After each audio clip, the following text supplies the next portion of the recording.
Buenas tardes, y para los que estamos en otro lado, buenos días. Como ustedes saben, esta es una reunión para discutir el tema de protegiendo las democracias de las semillas del autoritarismo en América Latina. Es una actividad organizada por el Club de Madrid, con el auspicio de la Embajada de Estados Unidos en Madrid y la Global Democracy Coalition. Y sin más, le doy la palabra a María Elena Agüero, secretaria general del Club de Madrid, para que nos dé la bienvenida. Vale. Buenos días, buenas tardes y muchas gracias, Ruth. Muchas gracias a los miembros del Club de Madrid, de Laura Chinchilla, presidenta Laura Chinchilla, y el presidente Quiroga, que nos acompañan hoy, como también a los panelistas, en este caso Junior García Aguilera de Cuba, Alfredo Jiménez de Venezuela y Santiago Urbina de Nicaragua. Estamos, como decía Ruth, en esta sesión y esta conversación, pero con una serie de amigos que he visto en la lista de participantes, que tenemos a muchos amigos a quienes también les doy la bienvenida y agradezco que nos acompañen para discutir algo que es central para el Club de Madrid, que es el tema de proteger las democracias, de defender, de proteger, de promover, pero hoy por hoy cada vez más importante de protegerlas de esa deriva autoritarista que estamos viviendo en muchas partes del mundo. Esta sesión de hoy es la primera de una serie de dos virtuales. Esta primera que se va a concentrar justamente en América Latina y en la situación específica en cuanto a Cuba, Nicaragua y Venezuela. Dentro de unos días tendremos otra que se va a centrar más en el creciente autoritarismo en Europa Central y del Este, y también la crisis de Ucrania, y la defensa de la democracia y de los derechos humanos también ahí.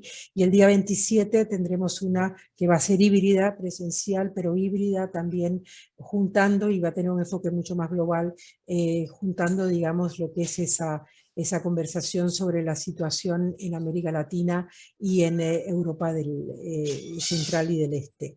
Y también tendremos a otros participantes de otras regiones del mundo. Pero en este caso, lo que queremos empezar es con esta para ver y conversar y compartir entre los panelistas, pero también entre los demás participantes, lo que es este auge del autoritarismo, qué está pasando, por qué está pasando y qué podemos hacer para unar esfuerzos en cuanto a esa lucha en contra de este fenómeno y de esta creciente situación, promover y defender la democracia y darle visibilidad al trabajo que están haciendo muchísimas organizaciones y muchos individuos en esta materia.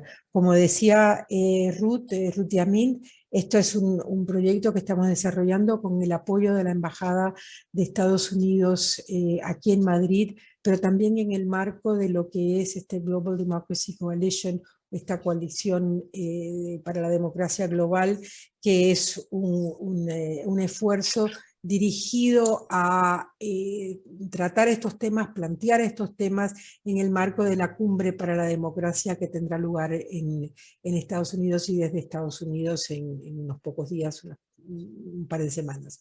Entonces, sin más, paso la palabra entonces y a Ruth para que sigamos la conversación. Muchísimas gracias a todos. Bueno, muchas gracias, María Elena. Yo quiero recordarles que el chat para nosotros es muy importante. Las preguntas que ustedes pueden hacer o comentarios los van a recoger desde el Club de Madrid y se va a destinar un tiempo para justamente contestar o responder o discutir estas preguntas que surjan del público. Así que les pedimos, por favor, que utilicen el chat. Y por otro lado, después de agradecerle a María Elena sus palabras, yo quería empezar preguntándole, bueno, aviso que no voy a leer los currículums de cada uno de los panelistas, porque son muy largos y creo que todos lo tienen a mano, pero antes de empezar con la primera pregunta que le voy a hacer a la expresidenta Chinchilla, que fue presidenta de Costa Rica entre 2010 y 2014, y actualmente es vicepresidenta del Club de Madrid, quería de alguna manera poner un poco el tema en contexto, porque obviamente tenemos autoritarismos en América Latina, y en el caso sobre todo de Venezuela y de Nicaragua, se da la particularidad que estos autoritarismos recurren a los métodos de la democracia, o sea, ganan elecciones democráticamente, a diferencia de lo que ha sucedido con Cuba, que viene de una revolución. Y bueno, de alguna manera esto impacta no solamente en estos países, sino en toda la región. Así que la primera pregunta para la presidenta Laura Chinchilla es si le parece que, dado su experiencia, nos pudiera comentar qué medios utilizan estos gobiernos para justamente tener un control dictatorial y cómo se podría en este contexto reforzar la democracia o el papel de la sociedad en la lucha por la democracia. Bueno, un gusto de verdad compartir con este grupo de personas. Algunas las conozco personalmente, las quiero muchísimo, las aprecio. A los que no, igualmente tenemos referencias y mi admiración. Gracias al Club de Madrid por esta convocatoria tan oportuna. Estamos a punto de que se produzca el segundo capítulo de la cumbre sobre la democracia, que inicialmente fue convocada por el presidente Biden. Va a ser ya un año. Y bueno, Costa Rica tendrá además el gran honor de convertirse en uno de los países convocantes para nuestra región. A mí me parece que no está de más, antes de responder a la pregunta de Ruth, subrayar la magnitud, de alguna manera, del deterioro democrático que está teniendo en nuestra región. Y esto lo digo con todo cariño porque del documento guía que recibí, me parecía que sí se hace la alerta, ciertamente. Sin embargo, no quizás, por lo menos no lo sentí yo, en los términos, digamos, tan dramáticos, casi como estamos obligados a enfrentar esta situación. Y no hablo del drama que luego nos obnubila de cómo actuar. Obviamente tiene que ir ligado a una gran racionalidad en la forma ya en que vamos a diseñar las respuestas. Pero sí me parece fundamental señalar que, si bien es cierto, América Latina fue la región del mundo que quizás abrigó la democracia con uno de los mayores entusiasmos, y además llegó a cubrir prácticamente el 100% de los países de nuestra región. Desafortunadamente, y también, vamos a ver, y también desde el punto de vista positivo, tenemos que reconocer que esa democracia, que ya lleva más de 40 años instalada en nuestro continente, ha mostrado importantes niveles de resiliencia, porque ha sobrevivido múltiples crisis, y tenemos en consecuencia que subrayar el hecho de que la misma pandemia puso a prueba las instituciones fundamentales de esa democracia, y América Latina volvió a convocar elecciones en ambientes relativamente normalizados, y algo muy hermoso, y es que la gente asistió, a pesar de los riesgos de la pandemia, en casi todos los países, a votar con gran entusiasmo. De manera que sí, hay cosas que se observan de esa, digamos, herencia de ya más de 4 décadas que la región arrastra en materia democrática. Sin embargo, cuando analizamos los principales informes que se pronuncian sobre el estado de la democracia a nivel global, lo que nos indican es que en el marco de ese deterioro global, América Latina es la región que observa un deterioro más sostenido en el tiempo. Ya llevamos prácticamente de 7 a 8 años de un deterioro consecutivo en términos regionales, pero además es la región en donde ese deterioro se está dando de manera más pronunciada. Y vean ustedes que ya al día de hoy, uno casi podría decir que hemos perdido 6 democracias. No solamente las, digamos, en el caso de Cuba, ¿verdad? Que ya nos hemos prácticamente acostumbrado a la situación de allí, o a normalizar, digamos, el hecho de que Cuba tiene un régimen autoritario, dictatorial, pero ahí se nos unieron, en tan solo esta década, se nos unieron dos más, que fue Venezuela y que fue Nicaragua. Y al día de hoy tenemos de 3 a 5, que decimos en términos un poco más populares, están en capilla ardiente, pero la clasificación son democracias o regímenes híbridos, y ahí ya se incorporan países como México, fundamentalmente frente a los problemas que se están dando en materia electoral, El Salvador, frente a los problemas que se están dando en Estado de Derecho, y Haití, porque simple y sencillamente ni siquiera existe una estructura clara de gobernanza. Si bajamos un poco la mirada hacia los países andinos, vemos la situación tan precaria también en que se encuentran Bolivia y Perú. De manera que, de nuevo, de tener la mayor cantidad de democracias prácticamente plenas o normalizadas en la región, ya hoy vemos 3 dictaduras y vemos por lo menos unos 3 regímenes híbridos que no sabemos hacia dónde se van a terminar de definir.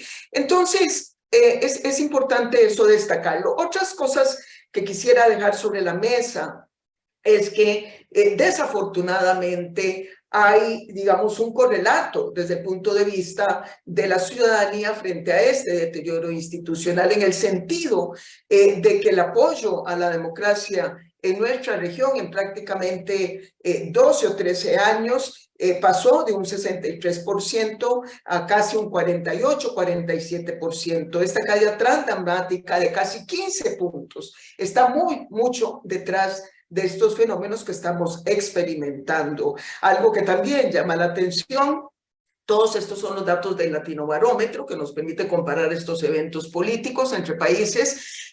Hoy vemos que tiende a crecer y ya está por encima del 50% en la región en agregado. En algunos países es mucho más alto el número de ciudadanos que dicen que no les importa si el gobierno que los gobierna, valga la redundancia, es un gobierno no democrático, en tanto sea capaz de resolver los problemas que les afectan. Creo que el caso más claro que tenemos hoy de eso que se ha reflejado en las encuestas es el caso de El Salvador. A mí no me importa ninguna referencia al Estado de Derecho, ni libertades individuales, ni garantías procesales. Lo que me importa es que me resuelvan los problemas económicos, los problemas de violencia.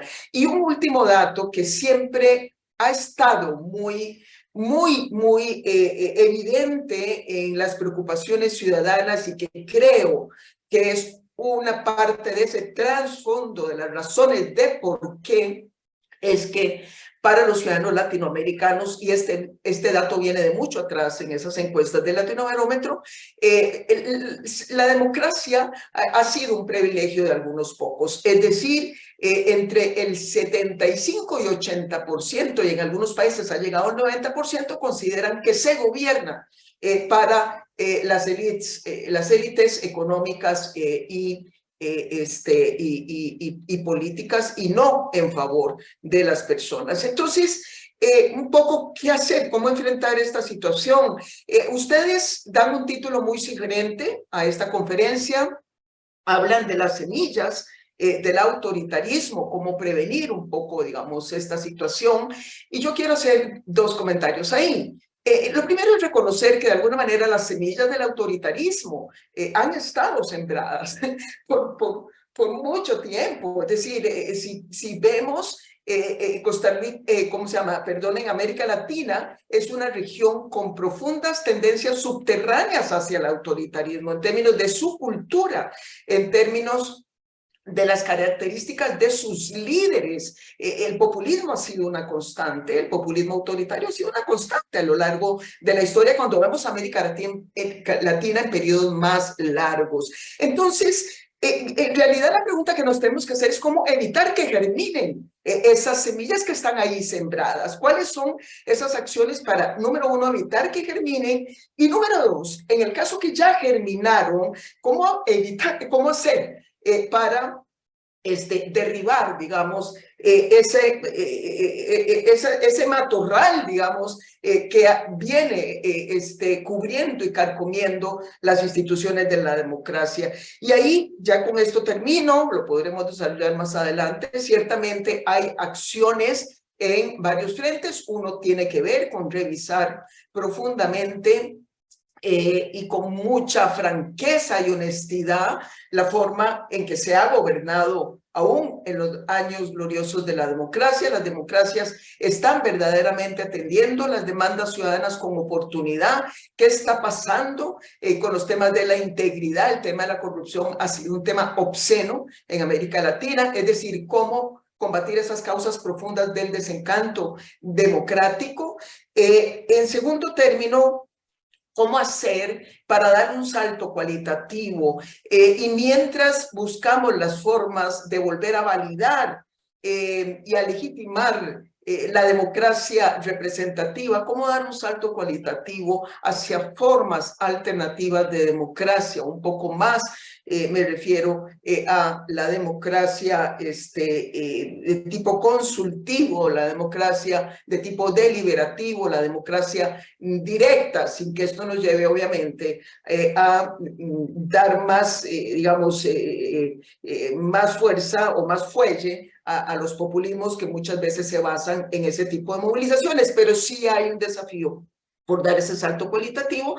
Y finalmente, algo que el documento de manera muy valiosa menciona, cómo invertir en la formación ciudadana, en los valores cívicos, en el marco de esta lucha, además tan compleja que es la lucha frente a la desinformación y a la polarización a la que se apuntan las redes sociales y que es prácticamente en este momento el mecanismo mediante el cual muchos de los ciudadanos se están socializando en el fenómeno político y en el debate público. Muchas gracias.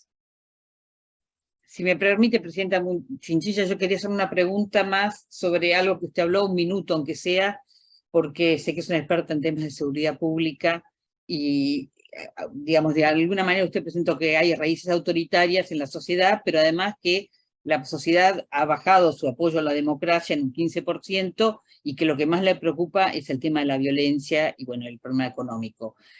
¿Hay alguna idea de cómo se puede vincular democracia y violencia o democracia y seguridad?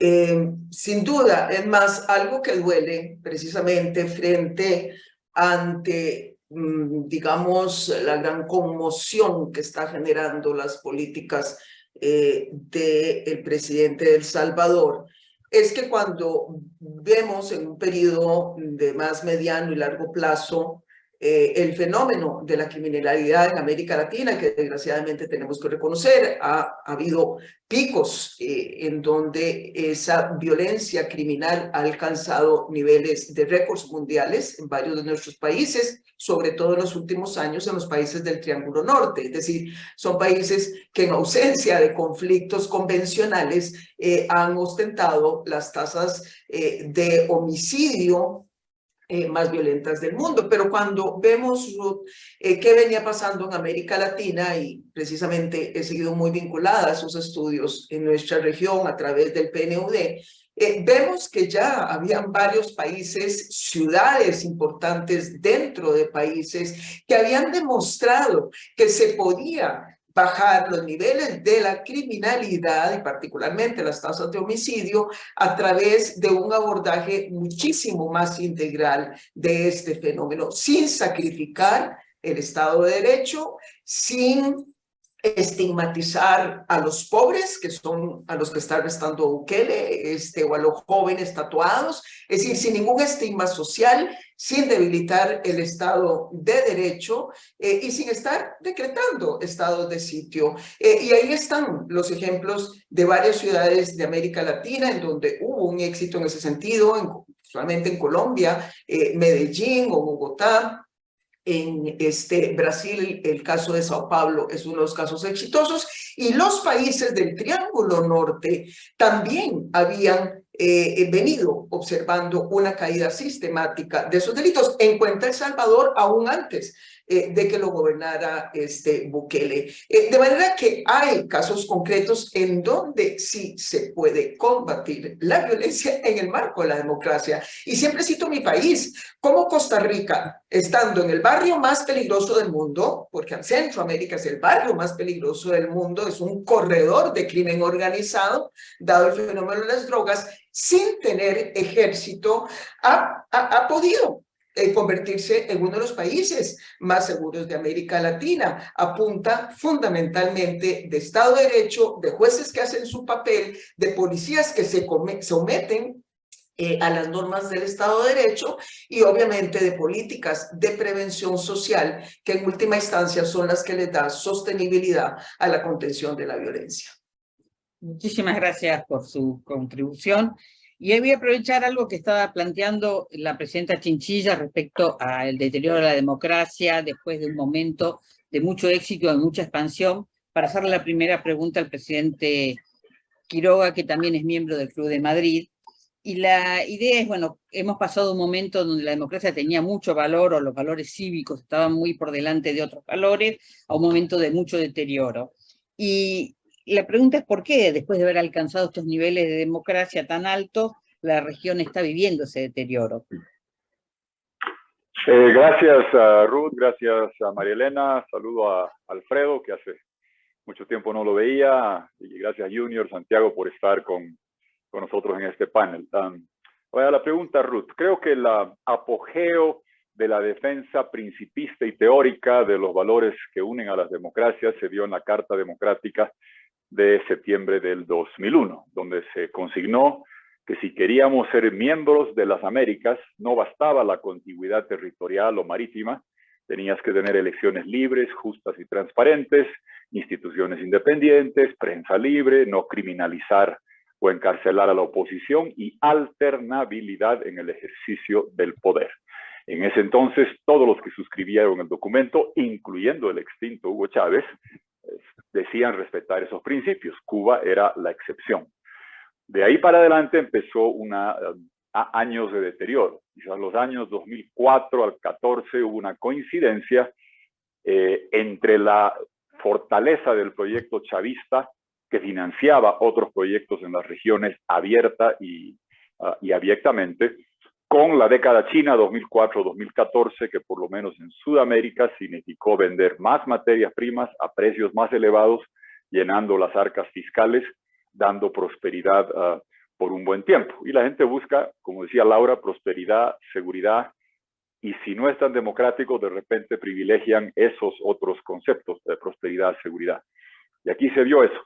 Este proyecto, impulsado por Venezuela, es la combinación del matrimonio entre Cuba y Venezuela, si quieren, la combinación del know-how cubano con el how to pay venezolano para extender este proyecto en las Américas, que llega a tomar en su apogeo de la fase inicial, 2008 al 2010, el control de 22 de 34 países en la OEA. No todos autoritarios, pero sí contemporizadores con las violaciones a la democracia que se daban en Cuba y en Venezuela en ese momento. Nicaragua todavía estaba arrancando. No cabe duda que este proyecto se fortaleció cuando tuvo de socios del 2003 para adelante a los gobiernos de Argentina y Brasil, que no eran de un corte autoritario, un régimen dictatorial secante, pero que por lo menos miraban al otro lado cuando no aplaudían lo que hacía el señor Chávez, lo que pasaba en Cuba. Este proyecto empieza siempre a tender lazos internacionales. Sorprende a la gente ver hoy día la relación entre Rusia, Bielorrusia y Venezuela. A mí no me sorprendía para nada. Chávez le presta enorme cantidad de recursos a Lukashenko en Bielorrusia para que prepague deudas con el Fondo Monetario y con los rusos. Yo he visto afiches en el Líbano de Nasrallah, esta deidad religiosa y jefe político de Hezbollah, junto con Hugo Chávez. Siempre tuvo tentáculos internacionales, y basta ver lo que hoy es Venezuela, un país ocupado y descuartizado por Cuba, Hezbollah, ELN, Rusia, Irán y FARC, en diferentes lugares por allá. Por eso me referiré a la Ucrania más adelante. ¿Cuál es el problema aquí, Ruth, que veo yo? Tenemos que ser claros en los conceptos. Yo con amigos que no querían mucho a Chávez, los Vargas Llosas, los Montaner, se compraron el término de populismo. No, estos proyectos eran populistas para llegar, hegemonía, para consolidarse y tiranía para perpetuarse. Cuba, Venezuela y Nicaragua son dictaduras, son tiranías, hay que llamarlas como tal en todo lugar y no concederles el término de populista que suena papanoelesco y es hasta semi benigno. Esa es la realidad de estos países. Y lo que preocupa hoy en la región es que, a diferencia de la ola del 2004 al 2014, Hugo Chávez, con la petrochequera rebosante, nunca tuvo el control del 4G. No es el 4G venezolano, Alfredo, el 4G de la región. Los cuatro grandes, los hermanos mayores, que son más importantes que los que somos más pequeños. México, Brasil, Argentina y Colombia. Chávez llegó a influir en dos, nunca en los cuatro. Hoy los cuatro tienen gobiernos democráticos que miran al otro lado, callan, contemporizan o apaciguan a estas dictaduras. Basta ver la cumbre de Los Ángeles de la democracia, donde pretendimos que la condición para participar era estar en el hemisferio y no respetar la democracia como lo señala en la Carta Democrática. ¿Por qué preocupa esto a Bolivia o quizás a los hondureños? Porque si las Américas eran un club de democracias, es como el restaurante que no permiten ingresar animales. Y si entran 3 elefantes, en Cuba, Venezuela y Nicaragua, mal vamos a poder llamar la atención que en Bolivia está entrando un lobo o que en Honduras viene uno otro. Por eso es importante ser consistente en la defensa de estos principios. Cierro esto, Ruth, con algunas sugerencias operativas. Me gusta no tanto lamentar, sino ver qué podemos hacer hacia adelante. Uno, el tema de Ucrania, y María Elena, recuerda, estábamos en Berlín, no comparto la definición anglosajona y europea que es autocracia contra democracia. No, el principio que está en juego es la integridad territorial, que no puede estar sujeta a la invasión cruel, tenebrosa, asesina de un vecino sobre otro. Es importante porque en la medida que estos valerosos ucranianos logren derrotar a Putin, eso debilitaría el estrangulamiento al que tienen sometidos los rusos a Cuba, Venezuela, Nicaragua, que después contagia al resto. O sea, que fuerza Zelensky y que le vaya bien para allá. Vienen elecciones en países que no minimizo, pero Paraguay, Guatemala, eventualmente Uruguay, no van a generar un punto de inflexión o cambie la tendencia sobre recuperar la defensa de los valores democráticos. Va a venir del 4G y de los países grandes del norte. Entonces, en el orden, claramente, Argentina este año, México el próximo. Yo no ando pretendiendo ser objetivo. El señor Chávez se metió en todas las elecciones, pagó todas las campañas, incluyendo las que se hacían en mi país. Ojalá que en Argentina recupere, que escojan el gobierno que quieran, pero que tengan un gobierno que censure y repudie cuando Ortega pone en el avión a 222 personas, muchos de ellos único pecado, ser candidato presidencial, los destierra, les quita el pasaporte y los manda para afuera, o le expropia a Sergio Ramírez y a Yaconda Belli lo que tienen en Nicaragua. ¿Qué uno esperaría de gobiernos de estos 4 países grandes? Que lo repudien, que lo condenen y no que callen. Y no les digo, no apelo a que sean como Laura Chinchilla, que dicho sea de paso, en Centroamérica, presidentes y expresidentes, no conozco muchos que alcen la voz sobre Nicaragua. Laura lo hace y ojalá que sea contagioso. Pero entonces miren a Boric, el más joven de todos, es el único que es de izquierda y todo lo que ustedes quieran. Sus políticas públicas podemos discutir, discrepar, pero alza la voz contra Nicaragua. ¿Y dónde están las voces de los gobiernos de los 4 países grandes? Tenemos que incidir en esos países para pedir, exigir que condenen estas dictaduras atroces. Y lo mismo en Canadá y también en Estados Unidos. En Estados Unidos también hay que pedirles consistencia. Ya no quiero hablar del tema comercial y las otras diferencias, pero para mí es abominable y lo más doloroso que hay muchos republicanos en Estados Unidos que dicen que van a luchar contra Maduro y los Castro, y cuando centenares de miles de hermanos venezolanos salen escapando de ese país porque el conglomerado criminal que ha destrozado Venezuela los saca corriendo, llegan a Estados Unidos y los usan de peones políticos para ponerlos en aviones. Los republicanos hacen eso, los mandan a Washington, a Nueva York. Piedad, por favor, clemencia. Imagínense jugar con gente que ha perdido todo, que está buscando un mejor destino en los Estados Unidos. Y dicho sea de paso, muchos amigos nuestros en Estados Unidos no alzan la voz cuando ven eso.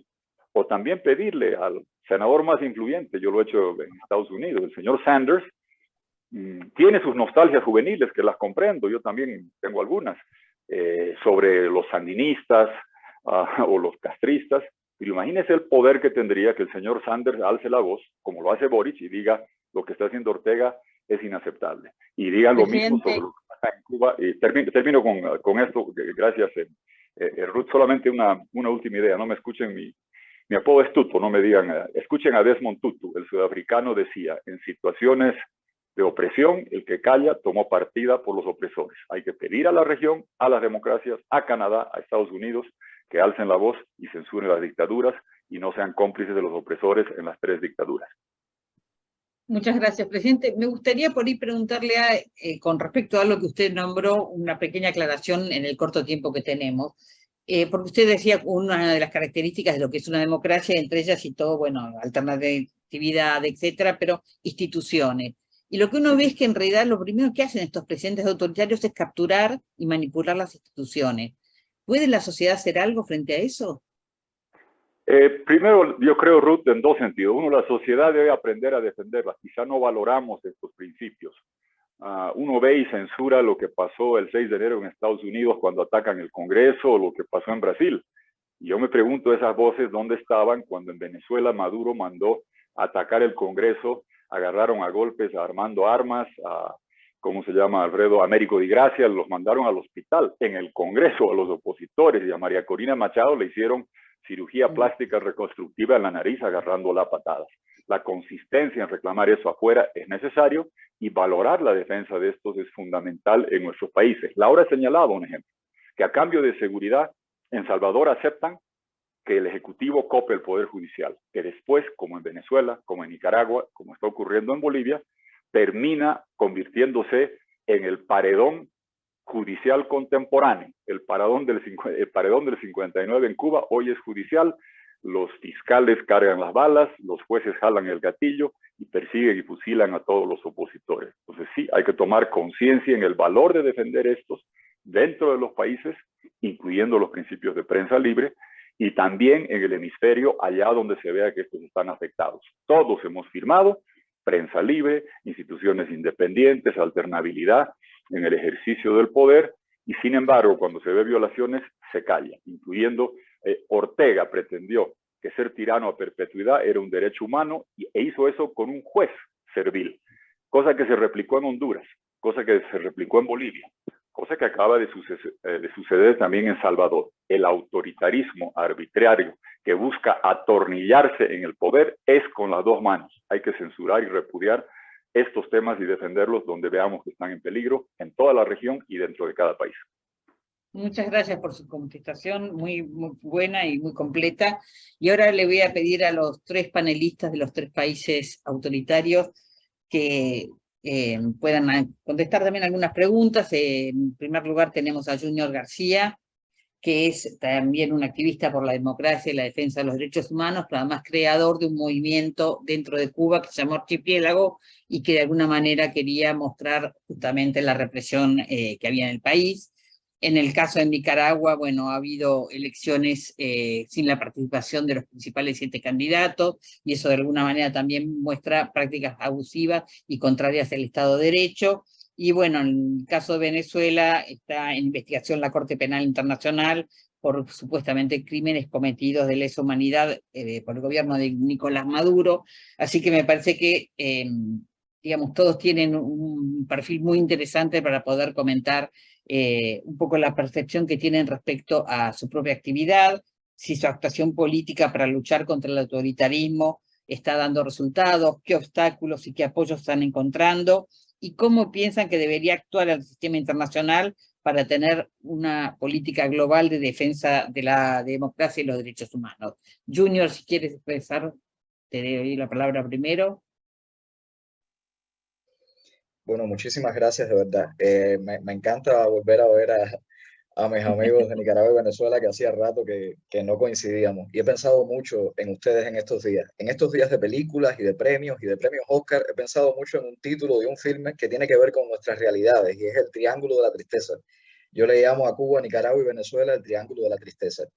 Yo creo que uno de los mayores errores que cometió la comunidad internacional fue justamente lo que decía la presidenta Chinchilla, es decir, creer que lo de Cuba no tenía remedio, acostumbrarnos a esa dictadura y normalizarla. Otro de los grandes errores que quizás ha cometido la comunidad internacional es no entender la naturaleza de las dictaduras, porque a veces ven a estos regímenes desde la lógica de países democráticos y creen que los problemas que pueden resolverse en países democráticos, esas fórmulas funcionan también para los países que tienen un autoritarismo, una dictadura, y no es así. Yo una vez conversando con Leopoldo, él me recordaba la fábula de Sopo sobre el alacrán y la rana, y me hacía ver la relación que había con nuestros países, y es cierto. Es decir, cuando se están hundiendo a mitad del lago y la rana le dice, no tenía sentido que me picara, el alacrán le dice, lo siento, es mi naturaleza. Y es que esa es la naturaleza de las dictaduras. Son autodestructivas y no solo destruyen a sus propios países, sino que expanden el veneno por la región. Cuba es quizás el ejemplo más claro de esto. En algún momento la comunidad pensó que era algo que no podía cambiar, que había que tolerar, que había que verlo como normal, y de pronto todo lo que influyó en destruir las democracias de países vecinos se ha probado. Además es coincidente, y ahora yo creo que el mapa mundial está mucho más claro después de la guerra en Ucrania, es una coincidencia no fortuita que justamente estos regímenes dictatoriales apoyen a Putin y a su guerra de agresión y busquen eufemismos para no llamar a las cosas por su nombre. En Cuba, por ejemplo, la prensa oficialista sigue diciéndole a la guerra que es una operación militar especial. No hablan de invasión, no hablan de guerra, hablan de operación militar especial. Entonces yo creo que hay que tener en cuenta eso. No podemos acostumbrarnos, no podemos normalizarlo, no podemos cruzarnos de brazos. Es inadmisible, por ejemplo, que dictaduras como la de Nicaragua y Venezuela hayan estado sentados en la Comisión de Derechos Humanos de la ONU.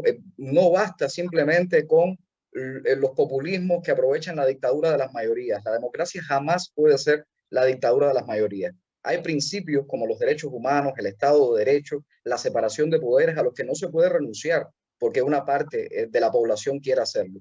Las mayorías muchas veces se han equivocado.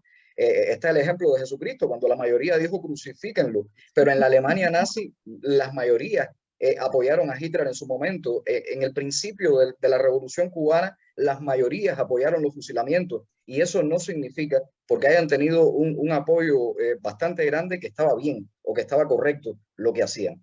Yo creo que los principios, el respeto irrestricto a los derechos humanos, el respeto a la separación de poderes, al Estado de Derecho, no se puede violar porque lo decidan. Está ocurriendo algo en el mundo peligroso que yo le llamo el efecto Joker, que es quizás esa simpatía que despiertan en redes sociales algunos líderes incorrectos que saben administrar muy bien la ira y la frustración de la gente y lanzan campañas que aparentemente quieren transformar las cosas para bien, pero que en el fondo se trata de acumular poder e influencia y de acabar con las instituciones democráticas. Hay que tener mucho cuidado con ese efecto Joker. Yo creo en la importancia que tiene el arte, la cultura, para tratar de destruir esos mitos. El régimen cubano, la dictadura cubana, ha utilizado los mitos para seducir a grandes masas alrededor del mundo. El mito de David contra Goliat, el mito de la plaza sitiada, es horrible como todavía en muchos países de Europa y de América Latina hay quienes simpatizan con un régimen que no es para nada una alternativa a la democracia, que no es simplemente otro modelo diferente a la democracia representativa o liberal. No, es una dictadura. O sea, si en cualquiera de estos países, por ejemplo Brasil, ya que Lula da Silva ha sido uno de los presidentes que llama a Cuba otro modelo o una alternativa de una democracia distinta, si en Brasil alguien decidiera instituir un solo partido político, eliminar a la oposición, acabar con la alternancia política, se convierte automáticamente en un dictador. A nadie se le ocurriría pensar que esto es una alternativa u otra forma de democracia o otro modelo posible. No, es una dictadura. Entonces hay que llamar a las cosas por su nombre. Es inadmisible también, por ejemplo, que un presidente como López Obrador en México guarde silencio ante los crímenes que hacen estos líderes de los países autoritarios o premie a alguien como Díaz-Canel con toda la represión que ha ocurrido en Cuba en los últimos tiempos. Entonces yo creo que para resumir y para no extenderme demasiado, hay que llamar a las cosas por su nombre. Hay que acabar con los eufemismos. Este triángulo de la tristeza son países autoritarios, son dictaduras y cometen crímenes contra su pueblo y son un peligro para el resto de la región. Hay que utilizar la cultura y el arte para acabar con ese interés, a veces desde los más jóvenes, por esos líderes joker que pueden acabar con las democracias y que pueden convertirse en dictadores. A mí me preocupa lo que pasa con Bukele en El Salvador. Me preocupa porque en algún momento Fidel Castro también fue admirado, elogiado en un momento de la historia, incluso aparecía en la revista, en la portada de revistas importantes, y se fue creando como una especie de hipnotismo alrededor de una figura que acabó convirtiéndose en un dictador clásico. Entonces hay que tener mucho cuidado con estos personajes que acumulan poder, autoridad y que van destruyendo poco a poco, al principio con aparentes causas justas, las instituciones democráticas. Y utilizar la cultura para evitar que estos líderes incorrectos, que estos jokers se apropien de la opinión de las grandes mayorías, sobre todo de los jóvenes, y acaben destruyendo lo que se ha construido y lo que ha costado tanto construir a lo largo de los años. Gracias, Junior. Tengo en realidad una pregunta, pero le voy a dar primero la palabra a Santiago Urbina, que es un defensor de derechos civiles y políticos de Nicaragua, y después Alfredo Jimeno, y después voy a hacer unas repreguntas si me da tiempo. Gracias, Ruth, y muchas gracias por estar aquí con todos ustedes. Yo me voy a concentrar un poco en una parte del debate que tiene que ver con las condiciones que han permitido el desarrollo del autoritarismo en nuestros países, y creo que también es causa común en esta ola de autoritarismo que estamos viendo en todo el mundo. Lo primero creo que tiene que ver con yo lo dividiría en dos roles, ¿verdad? Desde la perspectiva internacional y podemos decir los pecados propios de cada país. Si me pongo en la parte internacional, ¿cuáles son los problemas que yo en este momento podría detectar? Lo primero es que la protección y la defensa del sistema de checks and balances o de pesos y balances es algo que verdaderamente no está ocurriendo. Porque, como decía el presidente Quiroga, como decía también la presidenta Chinchilla, se ha priorizado muchas veces hacer comercio, hacer negocio. Desde que China, por ejemplo, ingresó al sistema multilateral de comercio en el año 2001, Occidente, las democracias más grandes del mundo comenzaron a ver hacia otro lado sobre muchas cosas que ya estaban ocurriendo en China, porque necesitaban la maquinaria china, necesitaban la fuerza laboral china para comenzar a hacer todos estos productos y todas estas cosas de las que Occidente y las democracias son adictas. Y sí, se comenzó a ver hacia otro lado. Y muchos tomaron nota de que, bueno, en aras de fomentar el comercio, de fomentar la competitividad, un clima de negocio especial, hombre, podemos sacrificar un poco de institucionalidad, un poco de democracia, y eso comenzó a ser una referencia para muchos de los que estaban ya tentados a hacer ese tipo de cosas. Hay otro asunto también, muchas veces las democracias consolidadas tienen mucho rubor a la hora de llamar, como dice Junior, a las cosas por su nombre. Porque particularmente en América Latina, el tema de malentendido, tendría que decir yo, de la soberanía y la no intervención, es una carta blanca para cometer todo tipo de abusos. Yo no creo en ningún momento que es intervencionismo o una afrenta a la soberanía de las naciones demandar el cumplimiento de los derechos humanos, demandar el cumplimiento de cada uno de los derechos civiles y políticos y afear las conductas, las actitudes o las derivas que vayan en contra de esos derechos. Y yo creo que ser prudente ante eso, y como dice Junior, no llamar las cosas por su nombre es un pecado que estamos pagando muchos países alrededor del mundo. Hay otro asunto que también es muy importante en todo esto y es la falta de coherencia, y sigo hablando de la parte internacional. ¿Cómo es posible que en un momento determinado, como en estas últimas semanas, hemos visto tanto movimiento en el Consejo de Derechos Humanos en Ginebra y hemos visto tantas condenas por parte de las democracias del mundo? Y se condena en Ginebra, pero de repente se están suscribiendo convenios de colaboración, préstamos en Washington, en el Fondo Monetario Internacional o en cualquiera de los organismos financieros internacionales. Es decir, el mismo país que estaba condenando una deriva autoritaria, una violación de derechos humanos en Ginebra, está firmando o está facilitando fondos para que estas cosas sigan ocurriendo en esos países y oxigenando directa o indirectamente esa deriva autoritaria o ese autoritarismo. Esa coherencia es sumamente importante en todo momento. Y termino esta parte de la intervención con una cosa que siempre yo noté. Cuando las democracias incipientes, como la que tuvimos en un momento determinado en Nicaragua, en los años 90 y el principio de la década del 2000, nosotros y Nicaragua y los gobiernos democráticos de aquel momento tuvieron que someterse de una manera impresionante a condicionamientos que tenían que ver con el endeudamiento internacional. Se tenía que mantener una balanza fiscal sumamente cuidadosa.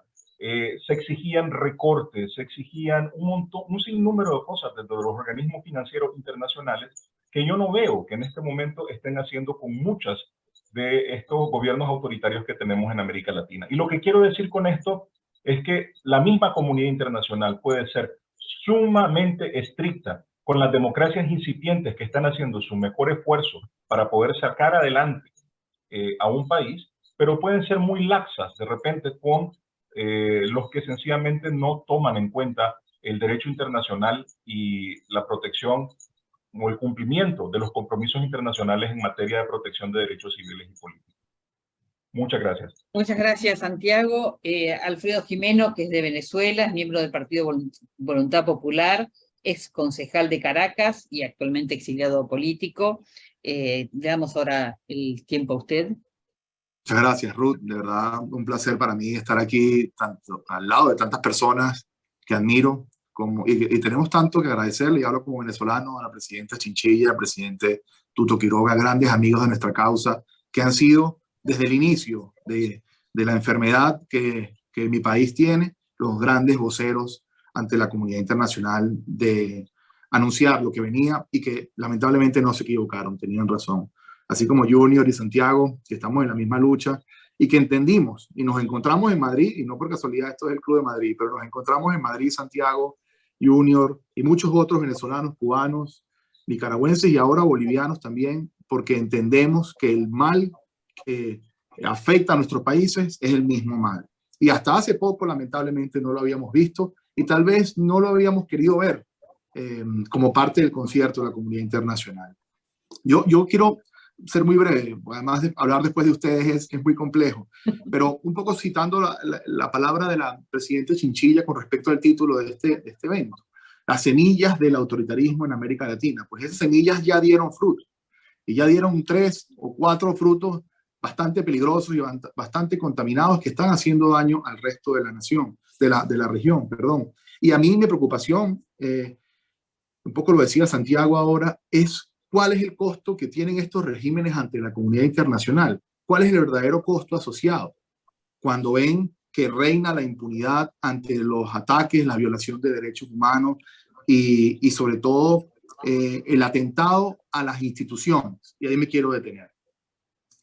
Creo que en nuestros regímenes, en nuestros países, lo que está pasando luego de que el poder es tomado con el populismo, como bien decía el presidente Quiroga, que yo creo que esto no es un problema de populismo solamente o de derecha a izquierda. Creo que el populismo es un método para luego, como decía muy bien el presidente, quedarse y perpetuarse en el poder. El populismo no es el problema es el autoritarismo. El problema es cuando destruyes las instituciones y en el caso nuestro, y sobre todo en Venezuela, es cuando existe esa correlación delito, impunidad y poder.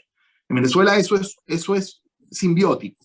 Ahí todo está relacionado a un esquema criminal internacional, con dinero de China, con dinero de Irán, con tecnología rusa, con los mismos turcos lavando el oro de sangre que se extrae de la Amazonía venezolana. Es decir, eso es parte del problema, pero sobre todo ahí están justamente los costos que deberían pagar estos países ante el concierto de los países y de la comunidad internacional, que es lo que yo con mucha frustración digo.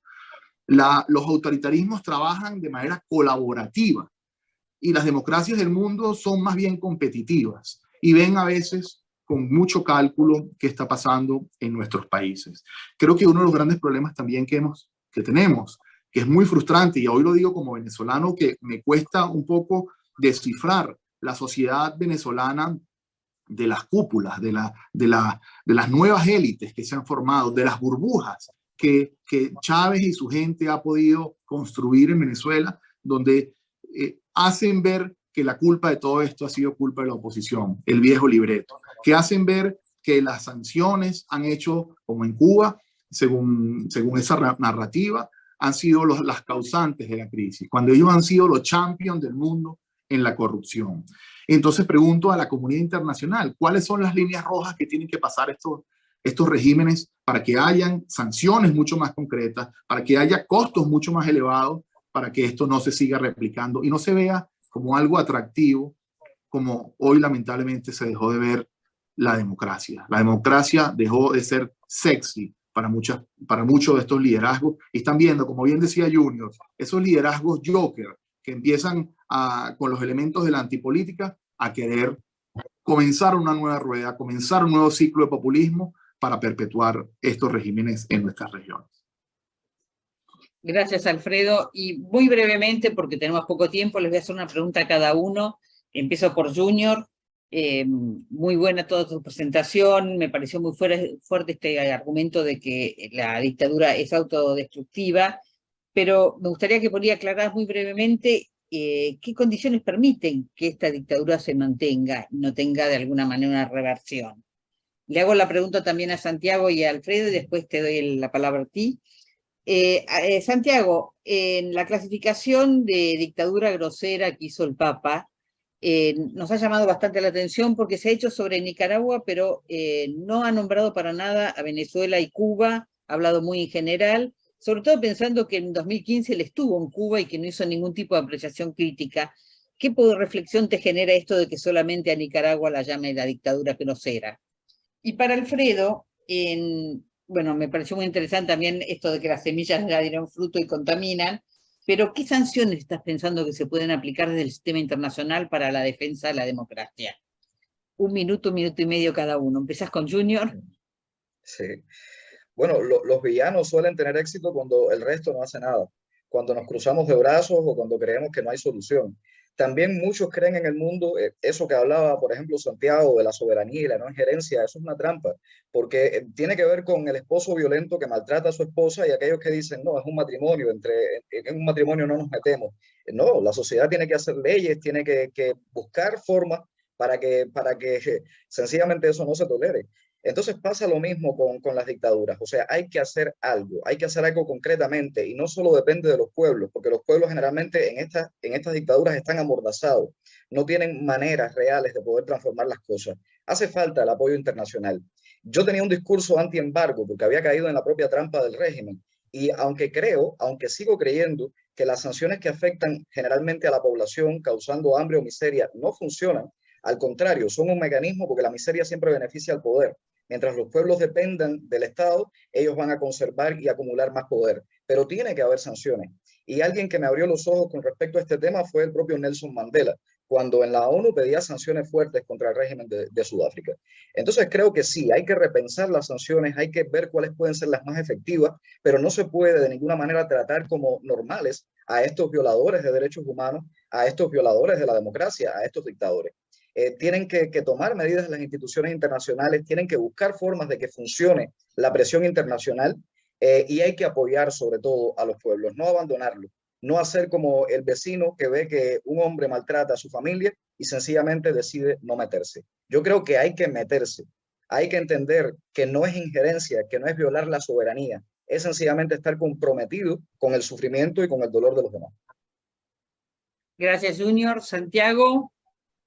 Ruth, mira, muy interesante esto, muy relevante también. Yo creo que la palabra muy folclórica que utilizó, que vos la conoces muy bien, ya más de grosera, vulgar, chabacana, puede tener muchas acepciones. Y yo creo que la única manera de poder hacer esta aseveración por parte del sumo pontífice es conociendo de primera mano cómo ha sido la relación o cómo ha sido la conversación con las personas o los personeros del régimen. Yo creo que por eso es que él saca esas conclusiones. Además, aquí esto no es un ejercicio para comparar agravios, porque yo creo que tanto en Cuba, Nicaragua, Venezuela y en otras partes del mundo están ocurriendo cosas terribles. Pero hay que considerar que, por ejemplo, en este momento en Nicaragua hay un obispo condenado a 26 años de cárcel. Yo creo que ni Díaz-Canel, ni Maduro, ni Chávez en su momento se atrevieron con tanto, con un obispo.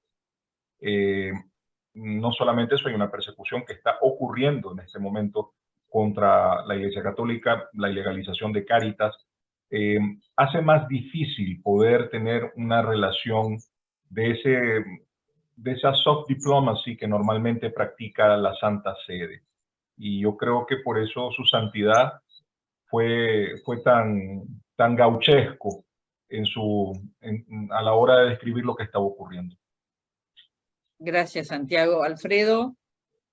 No, coincido con el tema de las sanciones. Ciertamente no hablamos de sanciones que perjudiquen al pueblo, a la gente, el sufrimiento que bien describía Junior, que tienen años hablando de eso con respecto al tema del embargo, sino las sanciones personalísimas, a las sanciones donde, como dicen los americanos, name and shame a estos violadores de derechos humanos, a estos corruptos que han defalcado un país rico, que ya no lo es. Pero sobre todo, que lo estamos viendo ahora en Europa, y me permito un paréntesis, cuando antes nos costaba un poco entrar más en Europa y hablar de lo que pasaba en nuestros países, hoy les explotó la bomba en la cara, lamentablemente, con el tema de Ucrania. Y ahora sí están pidiendo sanciones para el tema de Ucrania y el tema de Rusia. Y bueno, no quiero que esto sea un ejemplo del cual podemos llenarnos la boca, pero ahí está una realidad que no estaban viendo y tenían al vecino peligroso al lado, que es el padre hoy responsable de lo que está pasando en Cuba, Nicaragua y Venezuela. Pero sobre todo, la exclusión de países como los nuestros, de los organismos multilaterales o de los organismos de toma de decisiones del mundo, la ONU, el Consejo lo decía Junior, el Consejo de Derechos Humanos, donde Venezuela hasta hace poco formó parte.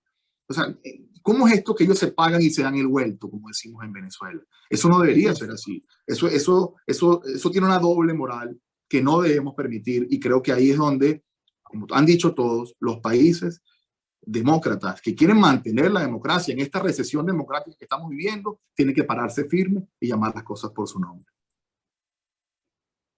Muchísimas gracias. Vamos a pasar ahora a las preguntas que han acercado los participantes público. No sé si las están viendo o prefieren que yo la lea. La primera pregunta es para todo el panel y yo empezaría por Laura Chinchilla, la presidenta Chinchilla. ¿La está viendo la pregunta, Laura, o la leo? Dice, en un contexto de creciente polarización internacional y de un resentimiento general. ¿Sí? Sí, la vi. Sí, la vi. Bueno, empiezo diciendo que ciertamente no son las soluciones que está recetando El Salvador, porque precisamente ni siquiera se hizo un intento sostenido, serio, profundo, para poder garantizar la mejora de las condiciones sociales antes de proceder, digamos, con acciones de suspensión de garantías fundamentales en la sociedad salvadoreña. Entonces sí, es importante hacer acompañar cualquier política, particularmente si queremos que trascienda el periodo de un presidente, que ese es el otro problema que tiene la seguridad ciudadana. Es un tema muy propicio para que se luzcan aquellos que tienen inclinaciones populistas y autoritarias. O sea, es el caldo de cultivo mejor que puede haber para que precisamente esas semillas de autoritarismo germinen en nuestros países. Y entonces venimos de momentos en donde por el golpe enorme que generó la pandemia, más las situaciones de debilidad previas de estos países en materia social, pues generaron niveles de incertidumbre en la población, niveles altos de temor, que ahora son azuzados aún más por los problemas de la criminalidad. Y entonces, en lugar, insisto, de haber apostado a programas de largo plazo, visionarios, que generaran condiciones de arraigo de sus poblaciones en un país que ha expulsado históricamente mucha gente, pues nos vemos de la noche a la mañana con políticas que son muy efectivas desde el punto de vista de amalgamar el apoyo popular, pero que hasta el día de hoy no hay un solo país en el mundo que pueda enseñar un éxito sostenido cuando la respuesta a la violencia es única y exclusivamente el uso de la fuerza. Muchísimas gracias. Presidente Quiroga, ¿quiere contestar la otra pregunta que se basa en algo que usted mismo ha dicho? Sí, perfecto, gracias Ruth. Sobre los dos temas, Unión Europea, CELAC, pobreza, que se han manifestado, que se han puesto en el chat. Unas puntualizaciones previas y rápidas sobre los países que hemos escuchado. Qué bien que el Papa, más vale tarde que nunca, hubiera censurado abiertamente en Infobae lo que pasa en Nicaragua. Qué triste que tardaron mucho. Algún día en mis memorias escribiré sobre el 2017. Fuimos al Vaticano con algunos amigos. Parolín, como sabe Alfredo, el hombre influyente en el Vaticano, había sido nuncio en Caracas. Teníamos un papa argentino. Pensamos que la iglesia podía jugar un rol oportuno en Venezuela, en los años donde todavía se podía influir. En 2017 no se lo hizo. Y lamento, ahora es un poco como esas buenas clínicas que hacen autopsias, pero no salvan al paciente. Se pronuncian cuando ya puede ser un poco tarde. Un comentario rápido de algo importantísimo que ha dicho Santiago. El doble rasero, por ejemplo, del Fondo Monetario, que a Paraguay o a Guatemala o a Panamá le hacen hacer 8 saltos mortales para acceder a recursos, no dicen nada cuando Nicaragua o Venezuela están en la lista y reciben los derechos especiales de giro del Fondo Monetario cuando no cumplen las mínimas condiciones de democracia. Y en el caso de Cuba, gracias a Junior lo que ha dicho, no sé cuánta gente ha visto esa película, mi esposa me la hizo ver. Yo decía siempre del Triángulo de las Bermudas, o si queremos, digamos, el triángulo de los 3 tristes, tenebrosos, tremebundos, tiranos totalitarios. Ahí está el problema.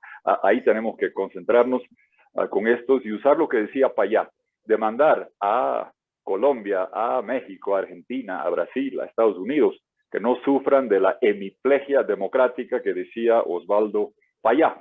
La calle Pou, el actual presidente de Uruguay, citó eso en la cumbre de CELAC, fue el único que levantó la voz diciendo basta del doble rasero y esta hemiplegia democrática. Y no solo en Nicaragua y Venezuela, también en Cuba. Estamos, como sabe Junior, por hacer elecciones donde el número de postulantes del único partido es exactamente igual al número de espacios. Si eso es democracia, yo soy Lionel Messi. La única vez que fui a Cuba, el 2018, hace 5 años, me deportaron justamente porque Rosa María nos había invitado para exponer y demostrar que eso no era democracia. Concluyo con estos dos temas, Ruth, el de pobreza e indigencia. Sí, es un problema, un desafío para la región. Pero fíjense lo que sucede en países como Venezuela, la tierra de gracia, que decía Cristóbal Colón, el país más rico y dotado de América Latina. Han celebrado con pompa y sonaja 10 años de que partió el extinto Chávez, lo cual significa son 10 años de Maduro. Hoy la economía de Venezuela es la 4ª parte del tamaño que tenía cuando empezó Maduro, con 7 millones que han salido afuera, cocinando a leña en un país petrolero, y la pobreza de 40 y pico ha llegado a 96%. La buena noticia es que ya no puede ir mucho más allá porque ya todos están pobres, excepto los oligarcas que viven en Lamborghinis y Ferrari. Si eso nos preocupa, no podemos aceptar que a nombre de usar a los pobres e indigentes perdamos la alternabilidad democrática. Lo cual cierro con esto, en la cumbre Unión Europea-CELAC es un buen espacio, hay que pedir que hablen claro de estos temas. Felipe González, escúchenlo a él, no a mí. ¿Qué decía? Democracia no te garantiza buen gobierno, no te garantiza un gobierno que solucione la pobreza, que te dé prosperidad. Lo que siempre debe garantizarte es el derecho a cambiarlo en elecciones libres, justas, transparentes, con respeto a todos los derechos para todas las personas. Pues en Cuba, Venezuela y Nicaragua no existe esa posibilidad y por eso se debe en la Unión Europea y CELAC con toda claridad hacer un llamamiento como lo hace Boric sobre lo que pasa, lo que ha pasado en Nicaragua. Laura lo sabe, hablábamos, es la Norcorea del Caribe, una dinastía familiar nepotista que hace lo que le viene en gana. Claramente exigir que el 2024 tenemos que tener elecciones libres y transparentes en Venezuela, y sentado el señor Maduro en Madrid, que varios le digan y exijan exactamente eso, y de paso que a los señores de Cuba le digan que no sigamos pretendiendo que es democracia eso que van a hacer en unas semanas. Creo que es lo que deberíamos hacer y que se inspiren, concluyo con esto, con Martin Luther King, lo que decía sobre la injusticia. Decía algo, estoy parafraseando, injustice anywhere is lack of justice everywhere. Bueno, digo lo mismo sobre democracia. Dictadura en cualquier país de América Latina es una amenaza a la democracia en toda América Latina y que con ese espíritu se pronuncie la Unión Europea y CELAC. Gracias. Muchas gracias, presidente Quiroga. Junior, ¿querés responder alguna de las preguntas? No las veo, si me lees una, te lo Sí, agradezco. sí. Sí. Porque, digamos, un poco las preguntas iban sobre si la Unión Europea y España, liderando la cumbre de Unión Europea-CELAC, podría de alguna manera, dentro del Consejo de la Unión Europea, generar maniobras, y cuáles son las expectativas que tienen respecto a la actuación de España y de esta Unión Europea-CELAC, para de alguna manera generar algún cambio en la perspectiva democrática. Bueno, el régimen cubano no tiene dinero para alimentar al pueblo, pero gasta muchísimo dinero en propaganda internacional, en lobby, en influir o en chantajear a veces incluso a personalidades en el mundo para que al final, si no, vaya, no me atrevo a decir que apoyen el régimen, pero por lo menos que guarden silencio. Yo creo que hay que acabar con ese círculo vicioso, no se puede seguir guardando silencio.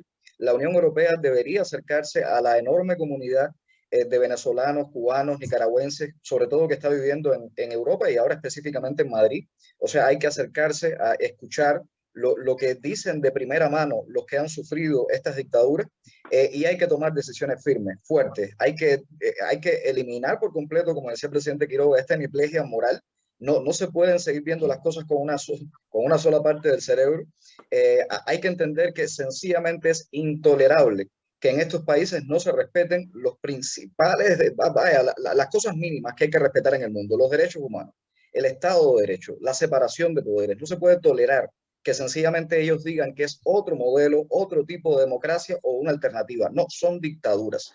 Hay que comenzar a tratarlas como tal y hay que ejercer toda la presión necesaria para que los pueblos no se queden tan desnudos, no se queden tan amordazados ante regímenes que controlan el monopolio de la violencia. Gracias, Junior. Santiago, hay otra pregunta que dice, ¿qué pueden hacer los líderes democráticos ahora y en los próximos años para reavivar la confianza de los ciudadanos en la democracia y sus instituciones? ¿Te gustaría responder esta pregunta? Claro que sí. Solamente me voy a colar un poco también en la pregunta anterior, porque creo que el rol que tiene España en particular dentro de la Unión Europea cuando se trata de temas de Iberoamérica y de América Latina en particular es sumamente importante. Cuando sale un asunto de América Latina en el Consejo, allá en Bruselas, todos los 27 países o los 26 países voltean a ver a España para ver qué es lo que España puede decir al respecto. Creo que eso es algo que nosotros tenemos que apoyar, tenemos también que maximizar y potenciar en la presidencia de España en este segundo semestre del 2023. En cuanto a lo que se puede hacer en todo momento, yo creo que, y esto va a parecer un cliché, pero la democracia, para poder conseguir más democracia, solamente se puede hacer con más democracia. Yo creo que todos los procesos en los que nosotros estamos tratando en este momento de participar, ya no puedo decir, a mí no me gusta ni siquiera hablar de oposición cuando hablamos de Nicaragua. Yo creo que nos ocurre algo similar a Cuba y a Nicaragua, pues porque no hay partidos políticos, no hay organizaciones cívicas que puedan estar inclusive operando dentro del territorio de Nicaragua. Lo que somos nosotros somos verdaderamente movimientos pro democracia y es lo que estamos tratando de hacer es precisamente eso.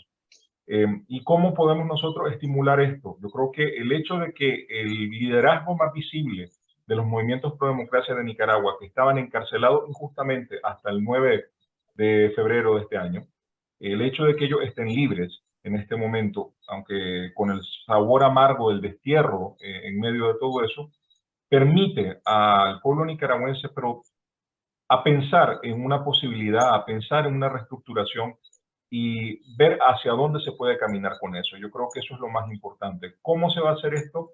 Creo que tiene que ser con mucho apoyo de la comunidad internacional. No se le puede dejar, como dice Alfredo, a las oposiciones o a los movimientos democráticos la solución o la búsqueda de la solución para todos los problemas que se han venido creando desde hace décadas ya en este caso. Y yo creo que legitimando lo que ya estos movimientos pro democracia están haciendo, dándole acceso, apoyo real, escuchando y no minimizando lo que está ocurriendo, ya es una cosa muy grande que nos permite a nosotros hacer parte del trabajo que se tiene que hacer en conjunto. Muchas gracias, Santiago. Y Alfredo, ¿podrías responder a qué hace falta para que la sociedad crea que la democracia funciona y para ellos, y por lo tanto evite que esta sociedad apoye regímenes autoritarios? Bueno, qué buena pregunta. Creo que hay que volver de tratar de hacer sexy la democracia, que la democracia sea nuevamente un espacio en el cual las personas se sientan que van a estar garantizados sus derechos, pero sobre todo su ascenso social, su movilidad social. Por ejemplo, hoy tenemos en Venezuela, como ustedes bien saben, todo un problema de persecución y de cooptación de los partidos políticos. Pero tenemos unas elecciones presidenciales que tocan por calendario en el año 24. ¿Qué ha hecho la oposición? ¿Qué ha hecho la dirigencia o la alternativa democrática en Venezuela? Bueno, vamos a hacer algo que, más allá de nuestras diferencias, nos unifique. Nos unifique no solamente para tener un candidato, nos unifique para tener un liderazgo renovado, legitimado, porque hoy el liderazgo venezolano de la oposición, lamentablemente, no quiero entrar en particularidades, pero todos han estado en una licuadora, todos han caído en una molienda muy fuerte, que es muy difícil salvarse, porque la dictadura tiene un mecanismo comunicacional impresionante, impresionante. Todos los medios están cooptados, el Twitter está contaminado. Es decir, creo que, como decía bien Santiago, democracia tiene que generar más fortaleza siendo más democrática. El tema de las primarias para nosotros es muy importante, pero cierro con esto. Hoy Venezuela tiene el 20 y tanto % de su población fuera del país. Hoy el estado más grande de Venezuela no queda dentro de Venezuela, queda fuera. 7.1 millones de venezolanos vivimos fuera de Venezuela. Ponte que de esos 7.1 millones, más o menos la mitad, cerca de 4 millones están en edad de votar. Esas personas hoy no podrían votar contra Maduro. Solamente han inscrito en los consulados venezolanos formales, quiero decir, 108.000 personas están inscritas. De 7.1, es decir, de 4 millones potenciales de electores, solo 108.000 están inscritos. Hoy estamos en una cruzada para que estas personas, incluyéndome, podamos votar para escoger el candidato opositor, que es un mecanismo definido y articulado y operativizado por la misma oposición, genera una masa crítica para luego presionar a Maduro para que abra los consulados, para que los que estamos afuera podamos votar ciertamente en las elecciones formales del año 24. Eso es combatir la democracia o fortalecer la democracia con más democracia. Ese es el reto que tenemos hoy en Venezuela en el corto plazo. Muchas gracias, Alfredo. Tengo una pregunta para la presidenta Chinchilla, digamos que junta de alguna manera lo que yo estaba ya pensando con una pregunta que apareció del público, que es ¿qué mecanismos se pueden utilizar para favorecer el apoyo ciudadano a la democracia y cómo cambiar la correlación de fuerzas que doble el brazo al dictador? En este caso pregunta para Ortega, y que conduzcan a elecciones anticipadas, pero creo que la pregunta puede ir también para otros casos. Presidenta Chinchilla, si puede contestar a esto. Bueno, no es una respuesta fácil, sencilla. En el fondo tienen que concurrir muchas acciones al mismo tiempo. Gran parte, por ejemplo, de las dificultades que hoy estamos teniendo es cómo volver a reposicionar el debate ponderado, debidamente sustentado, y también los estilos de liderazgo que apostaban a la moderación, al acuerdo, al consenso.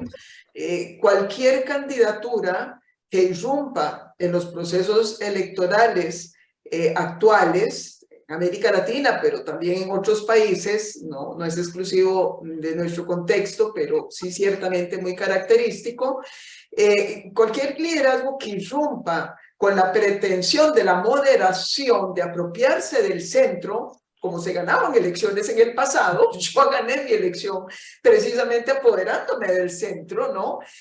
Tomando equidistancia de los polos extremos, ideológicos y radicales. Bueno, cualquiera que haga o que siga esa receta va a fracasar, porque precisamente el manual exitoso que han aplicado algunos de los populistas y que es lo que por lo demás está orientando la consultoría política contemporánea inescrupulosa, porque de lo que se trata es ganar campañas, hacer presidentes populistas y ganar mucho dinero, lo que básicamente buscan es la polarización, la radicalización, la violencia y la agresión política en el discurso, y las redes sociales se han convertido en el magnificador de ese tipo de estrategias. Entonces hay que hacer un esfuerzo enorme, enorme por volver a recuperar el debate político en términos razonables y sensatos, dejar de esta extrema polarización. A mí me duele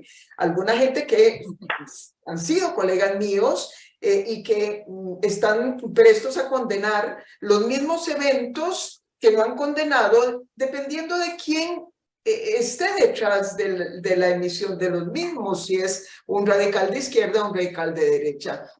Entonces, creo que ahí tenemos un gran esfuerzo que hacer desde la política misma, desde el liderazgo político mismo, desde las plataformas tecnológicas y en lo que respecta a los ciudadanos. Pero bueno, vaya, es llamar la atención sobre la necesidad de informarse sobre la base de fuentes correctas, ¿no? Y algo también que es muy importante, aprender de los procesos fallidos que tiene la región, del enorme sufrimiento que poblaciones como la nicaragüense, la venezolana y la cubana han padecido, para que se puedan ver en ese espejo con el mayor realismo posible. Muchísimas gracias, presidenta Chinchilla, muy interesante toda su respuesta. Y hay una pregunta también para el presidente Quiroga, que es, ¿cómo se pueden proteger a las instituciones democráticas de estos gobiernos autoritarios y populistas? Y le agrego si tiene sugerencias para mejorar la conciencia cívica de los jóvenes. Sí, gracias Ruth. Vi las preguntas. A ver, yo creo en un mar embravecido, lo mejor es mantener la brújula. La brújula está escrita, es la Carta Democrática Iberoamericana, interamericana, perdón, no iberoamericana. Y yo la uso siempre, ¿por qué? Porque cuando vemos temas en Qatar, Arabia Saudí, Azerbaiyán o Vietnam, yo digo, yo no firmé con ellos. Yo firmé en América Latina respetar elecciones libres, instituciones, justicia, defensoría del pueblo, etcétera, independientes, libre expresión, no cerrar medios, no cooptarlos, respetar la oposición, todos los derechos para todas las personas, derechos humanos y alternabilidad. Yo exijo que se respete en el lugar donde la firmé. Y sé que si en Qatar las mujeres pueden manejar o no, me gustaría que manejen, pero a quien tengo derecho a exigir es aquellos con quien hemos suscrito estos compromisos. Y sobre lo de mujeres y jóvenes, yo sé que mucha gente joven dice, caramba, yo estoy en las redes, esto no me preocupa. Miren a los jóvenes en Venezuela 2017, salvajemente reprimidos, están enterrados, como sabe Alfredo, Lander, Vallenilla, Pernalete, dieron su vida porque no estaban dispuestos a seguir viviendo con una tiranía eterna.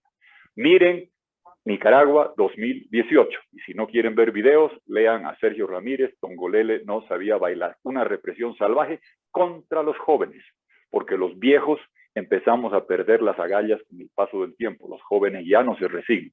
Miren Cuba 2021, Junior, ¿quién salió? La gente joven.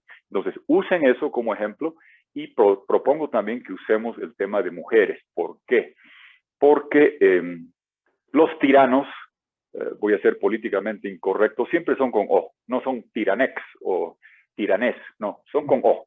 Son hombres terribles. Si no me creen, 5 de marzo y están aburridos, vean el video de Caracas, los 10 años de Chávez. Puro hombres. Correa, Zelaya, Evo Morales, la introducción. Después Maduro hablando, Arce, el otro. ¿Y quién cierra el foro? Raúl Castro, mayor que mi padre, lleva más años destruyendo Cuba que yo viviendo, ya soy abuelo.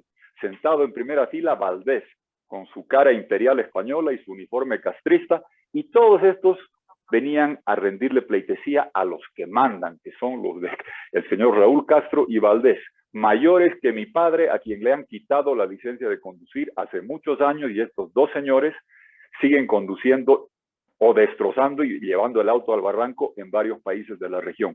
Mostremos mujeres, Yaconda Belli, Laura Chinchilla, mostremos a las esposas de los nicaragüenses que han ido por todos los lugares, a las mujeres de Venezuela, a Rosa María Payá, mostremos eso contra los tiranos y mostremos, cierro con esto, sigamos coordinando.